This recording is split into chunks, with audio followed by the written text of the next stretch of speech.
Ang kwentong ito ay hango sa totoong buhay. Karanasan ito ni Cipriano.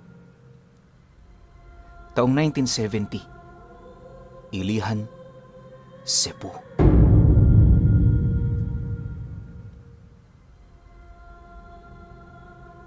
Itong mga panahong ito, nagtatrabaho sa bodega ng palay itong si Cipriano.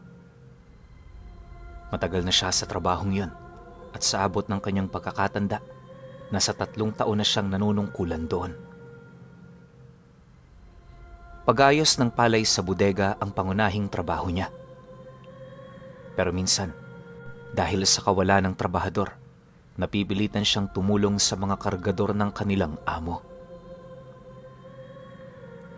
Hindi na niya iniisip ang kita niya sa kanyang pagpapagal, basta ang gusto niyang mangyari, may habol ang kanilang mga kota sa araw-araw. Yun kasi ang pagbabantay ng kanilang amo upang ipagpatuloy ang kanilang negosyo. Ito rin ang dahilan ni Cipriano kung bakit hindi niya talaga pinababayaan ang kanyang responsibilidad. Alam niya kasi sa kanyang sarili na sa oras na mawala ang trabaho niyang yon, lubos na maaapektuhan nito ang kanyang pamilya.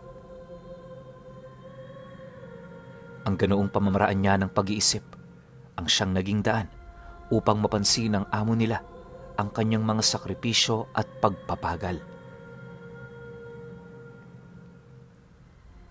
Hindi naglaon, buhat sa kanyang mga nagawang mabuti, tuluyan na siya nitong pinagkatiwalaan. Imbis na dalawin pa sila doon araw-araw ng amo nila, bumibisita na lang ito 1 beses sa 1 linggo. Kung iisipin, kayang-kayang lokohin ni Cipriano ang amo nila dahil siya ang may hawak ng lahat, pero hindi niya yun ginagawa. Di hamak kasi na mas nanaig pa rin sa kanya ang kagustuhang lumago, yung negosyong malaki na ang naitulong sa kanilang buhay. Para sa kanya yun lang ang mahalaga, kaya ni katiting na 5 duling, hindi niya ginagalaw. Minsan nga, nakakaaway na niya ang mga trabahador nila sa kadahilan ng mas mahigpit pa siya sa amo nila. Hindi naman niya masisisi ang mga ito dahil sa ganoong paraan na ipapakita niya ang pagmamahal sa kanilang negosyo. Naniniwala si Cipriano na hanggat tama ang kanyang ginagawa, hindi siya magdadalawang isip na suwayin ang mga taong hindi naman karapat-dapat na manatili sa kanilang trabaho. Dahil dito, mas lalo namang tumindi ang alitan sa pagitan nila ng mga trabahador hanggang sa hindi naglaon, paisa-isa na ring nagsialisan ang mga taong yon. Nang mapag-alaman naman ng kanilang amo ang tungkol sa nangyari, ito na mismo ang nag-abiso sa kanya na isarado muna ang bodega pansamantala. Kampante naman yung iniwan muna ang negosyo nila, gawa ng maliban sa mahina ang bentahan ng bigas. Hindi yun basta-bastang masisira dahil sa maganda ang pagkakalagay dito ng bubong. Nang marinig naman ni Cipriano ang abiso ng kanilang amo, agad naman yung sumagot dito ng, "Sige ho, amo. Pero sana, habang hindi pa natin binubuksan uli, pwede bang bantayan ko to? Alam nyo naman ho, maganda ang kalidad ng mga bigas na nakaimbak doon. Marami ding naninirahang malapit sa bodega, kaya hindi malabong pasukin nila ito.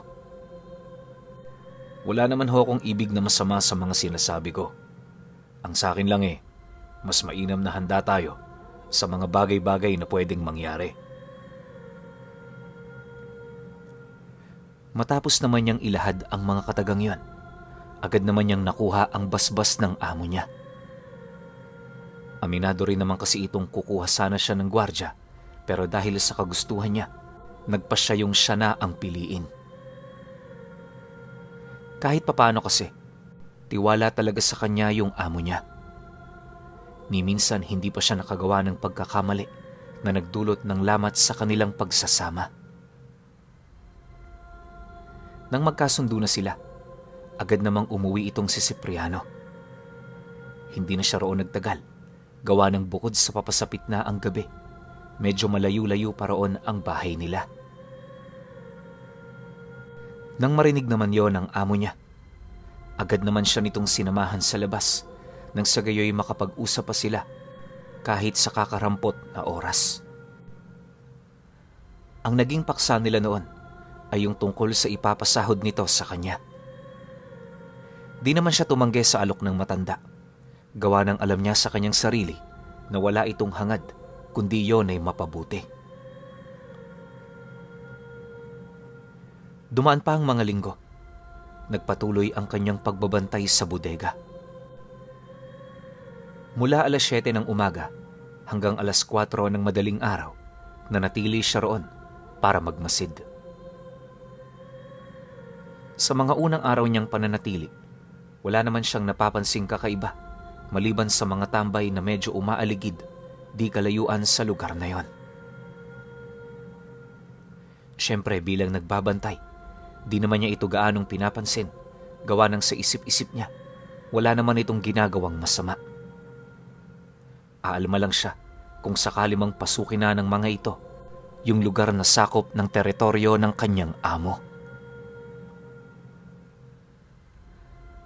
Bagaman nag-iisa, di naman siya gaanong nababahala dahil may ibinigay din yung gamit kung sakali mang magkagipitan. Nangako rin yung sasagutin siya sa mga asuntong maaaring kaharapin nila laban sa mga taong magtatangkang magnakaw ng bigas. Ayon kay Cipriano, na ang ganoon nilang kasunduan ang mas nagbigay ng lakas loob sa kanya para magbantay. Pagkaraan pa ng isang buwan, natanggap na rin niya ang kauna-unahan niyang sweldo. Napakasaya ng amo niyang yon, gawa ng ginampanan talaga niya ang kanyang trabaho. Inakala kasi nitong hindi siya doon magtatagal pero nagkamali yon.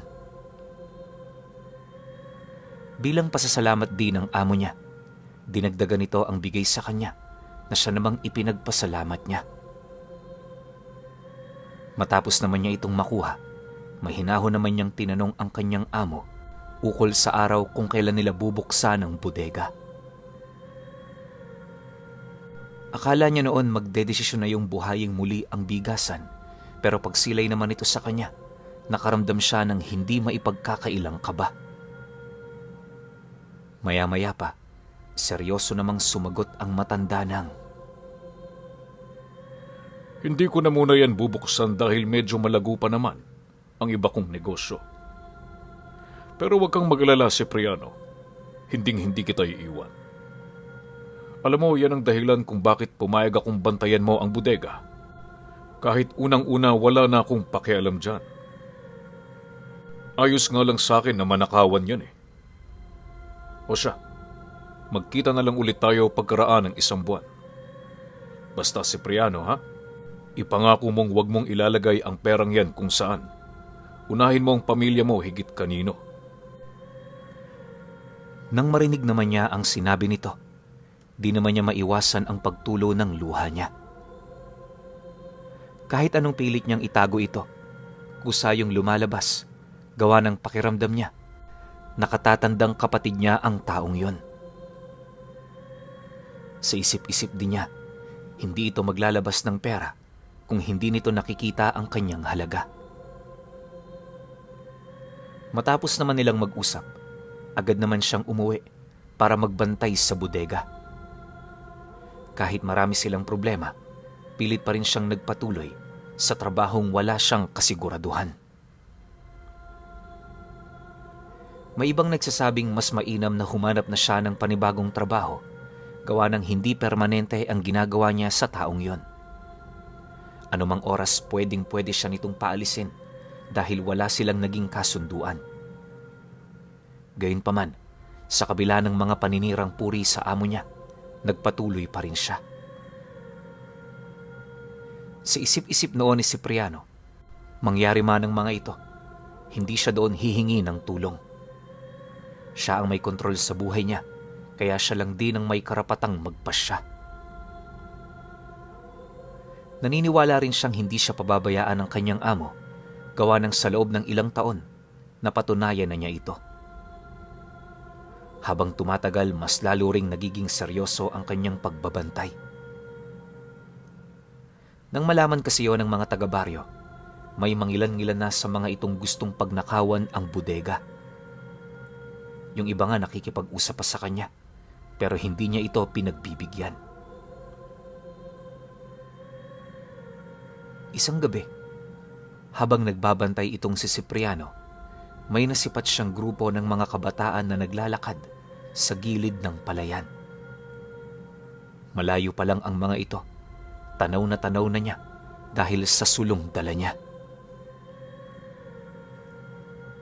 Paglapit naman ng grupong yon, nagsimula na itong magbato ng kung ano-ano na parang naninindak ito sa nagbabantay ng bodega.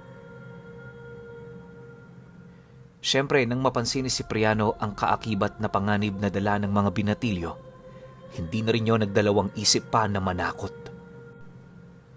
Bitbit ang kanyang armas. Walang patid naman niya itong pinaputukan.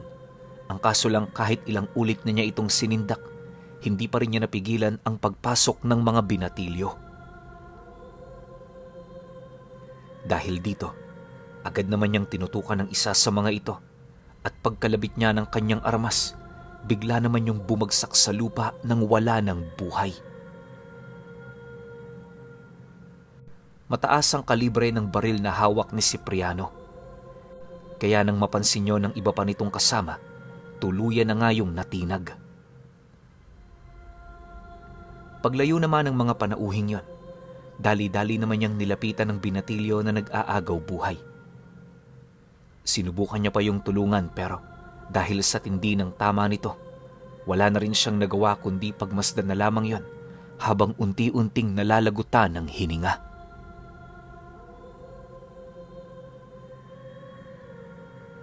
Nang mamatay naman ang binata, agad naman niya itong iniwan sa loob ng bodega, sabay tungo sa bahay ng kanyang amo. Umaga na nila yun binalikan, kung saan kasalukuyan na itong pinaghahanap ng mga mahal nito sa buhay. Para naman maiwasan ang anumang hindi pagkakaunawaan, tumulong na rin ang otoridad sa kanila. Bilang may sala itong si Cipriano, agad naman siyang pinusasan, sabay ikinulong sa bilangguang naroon lang sa bayan. Ilang araw din siya doong nanatili hanggang sa nagkaroon na ng pagdinig. Siyempre, ipinagtanggol naman siya ng amo niya, kaya kumuha yun ng sariling abogado para sumama sa kanya. Inabot din ng buwan ang kanilang pagdinig, hanggang sa hindi naglaon, pumanig na rin sa kanila ang batas. Matapos ang paglilitis, pinakawalan na rin itong si Cipriano sa isang kondisyon, at yun ay walang iba, kundi ang dumistansya na muna sila sa lugar na pinagtitirhan nila. Kaya yung ginawa ng mambabatas ay dahil sa nababahala ito na baka balikan itong si Cipriano. Hindi naman yun naging mahirap para sa kanya, gawa ng may kadugo din sila sa ibang lugar. Kasama ang kanyang pamilya, tahimik sila roong nanirahan hanggang sa dumating ang araw na nagimbal siya sa isang balita. Isang hapon, habang nagpapahinga itong si Cipriano, may dumating na isang mensahero galing sa lugar nila.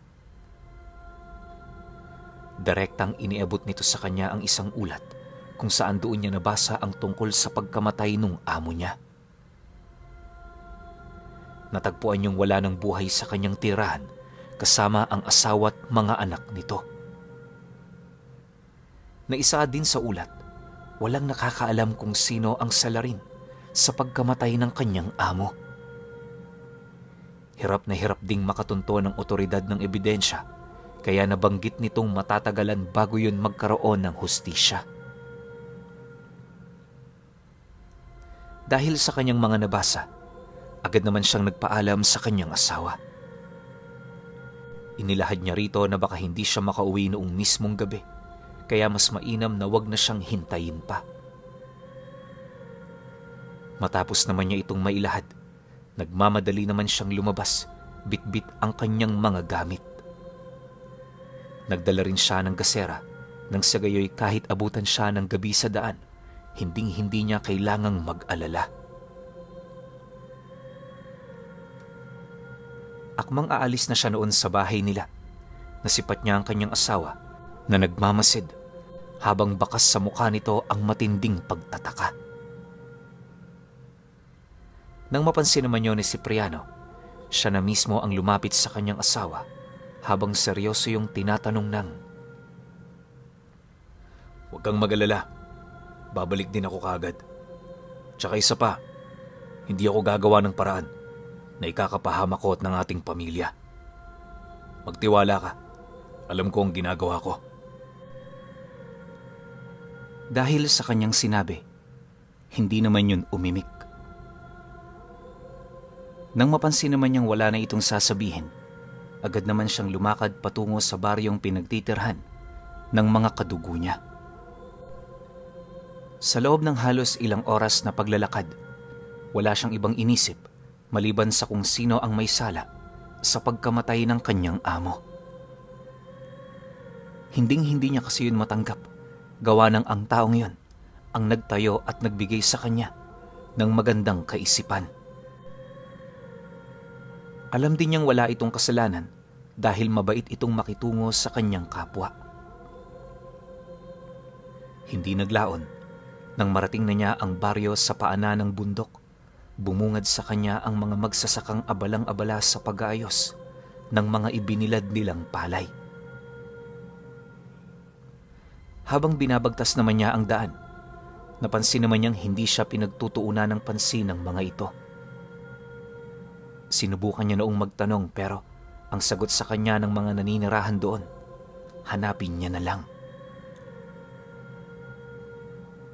Di naman ito problema kay Cipriano, kaya ang ginawa niya, nagpatuloy siya sa paglalakad hanggang sa may masipat siyang isang lalaki na halos kahawig ng itsura niya. Ilang beses niya pa yung tinitigan para kumpirmahin kung sino ito pero hindi niya talaga yun matandaan. Maya-maya pa, nang mapansin naman siya ng lalaki, laking gulat na lamang niya nang bigla itong ngumisi habang mabilis na naglalakad papalapit. Pagharap naman nilang dalawa, masaya naman yung nagwika sa kanya ng, "Oh, ba't ngayon ka lang bumisita? Akala namin nakalimutan mo na kami. Kamusta ka, Cipriano? Ayos ka lang ba?" Nang marinig naman niya ang sinabi nito, agad namang bumalik sa kanya ang alaala tungkol sa taong yon. Kung hindi siya nagkakamali, yon ang isa sa kanyang tiyuhin, pero ang ipinagtataka niya, bakit hindi yon tumatanda? Ilang beses niya pa yung tinitigan para sana kumpirmahin, pero yun talaga ang napapansin niya. Maya-maya pa, nang hindi na niya maatim ang kanyang nasisilayan, napangiti lang naman siya habang sumasagot dito ng, "Kaya nga ho, tiyo pasensya na ho kayo dahil marami rin akong tinatrabaho. Siya nga pala, nandirito ho ba si Pang?" Pagkalahad naman niya ng mga katagang yon, tahimik naman yung naglakad na siyang naging sanhi upang sundan niya ito. Pagkaraan pa ng ilang minuto, narating nila ang isang kubo sa dulong parte ng baryo. Pagtigil naman nila sa harapan nito, sumilay sa kanya ang tiyuhin niya habang nagwiwika sa kanya ng, "Dito na namin pinatira si Pang mo. Baka kasi maghinala ang iba nating mga kadugo. Alam mo naman, hindi tumatanda ang katawan niyan. Kahit ilang taon na siyang napaglipasan, di pa rin siya nagbabago. Mag-iingat ka, Cipriano. Hindi na gaano nakakakilala si Pang. Pero alam ko namang tandang-tanda ka pa rin yan. Sino ba naman ang makakalimot sa pinakapaborito niyang apo sa tuhod?" Nang marinig naman ni Cipriano ang sinabi ng tiyuhin niya, ngumiti lang naman siya habang naghihintay sa hudyat nito. Matapos naman nilang mag-usap, Agad din naman silang umusad papalapit ng kubo. Di pa man sila nakakapasok, bumukas na ang pinto kung saan doon nila nasilayan ang isang matandang halos nasa 70 lang ang edad. Pagsilay naman niya rito, agad namang bumukas sa kanyang muka ang matinding pagkagulat. Hindi niya sukat akalain na ang taong kaharap niya ay yung lolo niyang kumakalong sa kanya noong bata pa siya. Kung hindi siya nagkakamali, matanda na talaga yon bago pa siya ipinanganak. Kung tutuusin, dapat patay na sana ito pero sa edad niyang yun, napakalakas pa rin ito. Pagsilay naman ng matanda sa kanya, dahan-dahan naman yung lumapit at nung magkaharap na sila, bigla siya nitong niyakap sabay bulong sa kanya ng, "Salamat naman at nasa maayos kang kalagayan, apo. Matagal na kitang hinihintay. Mabuti naman at bumalik ka na. Alam kong hindi ka rito pupunta nang walang pakay sa amin. Sabihin mo lang at gagawin namin yan nang walang pag-aalinlangan. Kilala mo kami at alam kong nasubukan mo na ang aming abilidad." Nang marinig naman niya ang sinabi nito, walang pag-aalinlangan naman niyang inilahad ang tungkol sa pagkamatay ng kanyang amo. Nabanggit niya rin sa matanda na nakahanda siyang gawin ng lahat kung maipaghihiganti lang nila ito. Dagdag pa ni Cipriano na sa mga oras na yon, tanging yun lamang ang mahalaga para sa kanya. Pagkarinig naman ng matanda sa kanyang sinabi, tumawa lang naman ito habang sumasagot ng, "Ganun ba? Sige. Dahil nasabi mo na rin yan, pagbibigyan kita. Wala akong ibang hangad, apo, kundi ang mapaanib ka. Gustong-gusto kong makita at makasama ka habang buhay." Alam mo na kung ano ang tinutukoy ko, kaya gusto kong panindigan mo yan. Dahil sa sinabi nito, wala naman siyang nagawa kundi ang mapayuko habang tumatango. Sa puntong yan, inaasahan na ni Cipriano na gusto siyang masalinan ng kanyang lolo ng pagiging aswang nito. Mahirap man yun para sa kanya pero yun lang talaga ang kanyang pagpipilian para maipaghigante ang kanyang amo. Matapos nilang magkasundo, agad naman itong pinatipon ang mga anak nitong halos hindi na nalalayo sa kanyang edad. Ayon kay Cipriano, habang pinagmamasdan niya ang mga ito, abot hanggang buto ang kanyang takot. Isipin niyo, yung mga taong kaedad lang niya, binata na noong nakakaaninag pa lamang siya. Pakiramdam nga niya noon, di talaga yun tumatanda. Pagsilay naman niya sa mga ito, napansin naman niyang paisa-isa itong lumapit na para bang may gusto yung sabihin. Siyempre, dahil sa wala namang kaalam-alam itong si Cipriano, nanatili lang naman siya sa kanyang kinatatayuan hanggang sa masipat niya ang paglaway ng mga tsuhi niya sa kanya.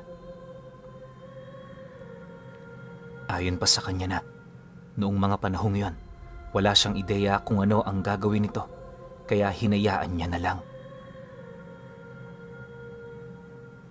Matapos naman itong gawin ng kanyang tsuhin, agad naman yung bumalik sa kinaroroonan ng matanda para makinig sa mga susunod nitong iuutos. Isang oras pa ang lumipas, natanggap na ng mga ito ang detalyeng kanilang pinakahinihintay. Maya-maya pa, nang wala na itong sasabihin sa ama nila, dali-dali naman itong nagsipasok sa kanilang mga tahanan, kumuha ng langis, sabay balik sa labas ng bahay ng matanda na wala ng mga saplot. Pag-usal naman ito ng mga buhay na salita, mabilis naman yung nagpalit anyo hanggang sa tumambad sa kanya ang malalaking ibon na kulay itim. Pag-atungal naman ng mga nilalang na yan, bigla naman yung nagsiliparan hanggang sa mawala na ang mga ito sa kanyang paningin. Sa pagbalik ng katahimikan sa buong paligid, ngumisi lang naman ang matanda bago siya nito paypayin na lumapit. Si Cipriano naman noon, tahimik lang namang sumunod hanggang sa marating na nila ang loob ng bahay nito.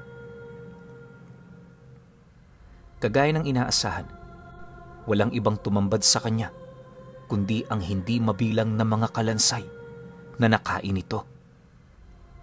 Sa gitna rin ng hapagkainan, may nasipat yung isang bungo na nakanganga at sa loob ng bunganga nito may nasipat siyang batong kulay itim. Biluga ng batong yon, tapos yung laki nito gaholin lang. Unang kita nga ni Cipriano sa bagay na yon, inakala niyang pangkaraniwang bato lang ito, pero para sa matanda, maituturing yung kayamanan na walang halaga. Pag-upo naman niya sa harapan ng mesa, doon na nagsimula ang matanda na magsalita. Ipinaliwanag nito sa kanya ang mga bagay-bagay, kalakip ng kalamangan ng isang aswang. Nang marinig naman ni Cipriano ang lahat, tumangulang naman siya habang maiging nakikinig. Alam mo, Apo, maya-maya lang nandirito na ang mga anak ko. Bit-bit na nila ang pumatay sa amo mo, kaya mapapanatag ka na. Sa ngayon, masanay ka na sa iyong mga nakikita dahil magmula sa gabing ito na ang itsura ng magiging tirahan mo. Wala akong pakialam sa iyong pamilya. Bahala ka na kung anong gagawin mo sa kanila. Pero payo ko bilang lolo mo, mas mainam na isama mo sila rito. Hindi ba masaya kung iisipin na magkakasama na tayo rito? Wika ng matanda. Matapos naman niyang marinig ang sinabi nito, hindi na siya nagdalawang isip pa na sumang-ayon. Alam kasi ni Cipriano na tanging yun na lang ang kanyang magagawa. Bistado na kasi niya ang pag-uugali ng matanda at naniniwala siyang hindi ito tatanggap ng anumang uri ng pagtanggi.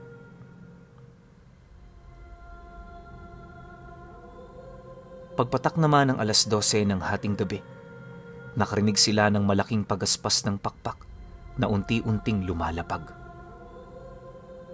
Maya-maya pa, nang mapansin naman niyo ng matanda, agad naman yung lumabas kasabay ng pag-abiso sa kanya na manatili lang sa loob. Hindi naglaon, pagbalik naman ito, dala-dala na nito ang 8 ulo ng binatilyo na halos hindi na makilala. Nagkandabuhol-buhol na rin ang tali ng mga itong tumagos na sa bunganga na para bang mga isda lang ang ulo ng mga taong yun. Paglapag naman ng matanda sa mesa, inilahad nito sa kanya na ang mga taong pinatay ng kanyang anak ay yung mga binatilyong nakita nito sa isipan niya. Nanindigan din itong yon ang pumatay sa kanyang amo, gawa ng kung iisipin wala ng ibang tao ang may galit pa rito. Pagkalahad naman ito ng mga katagang yon, agad naman itong pinagulong ang mga ulo sa sahig, sabay wika sa kanya nang,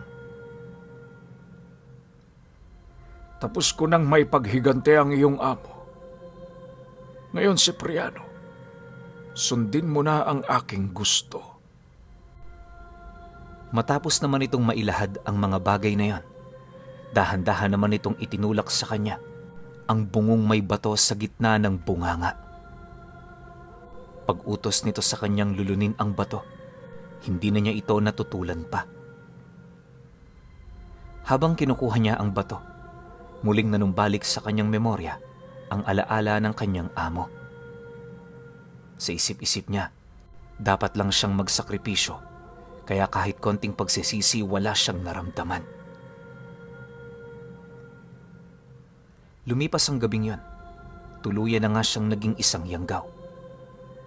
Nagpatuloy pa rin naman ang pag-uwi niya sa kanila, kaya hindi siya gaanong nahalata ng kanyang pamilya. Ang kaso lang habang tumatagal, nag-iiba na rin ang kanyang atensyon.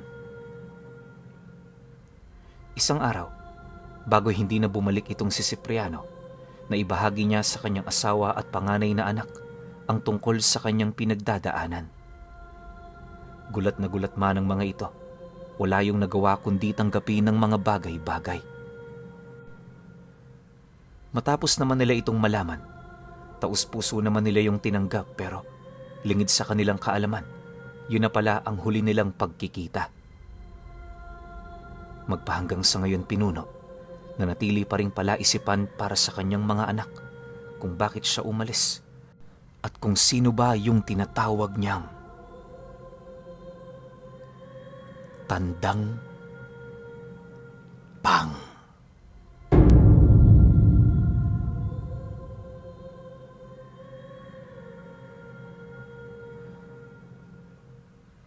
Okay. Opinyon ko sa kwento. Oo nga no. Bakit kaya gano'n na lang yung pagsasakripisyo ni Cipriano para dun sa amo niya? Hindi niya ba naisip yung pamilya na may iwan niya? Tsaka, naiintindihan ko si Cipriano na sobrang daming utang na loob niya dun sa amo niya. Kasi parang yun yung nag-ahon sa kanya mula sa putikan eh. Tapos nung nakulong pa siya, pinagtanggol pa siya nito.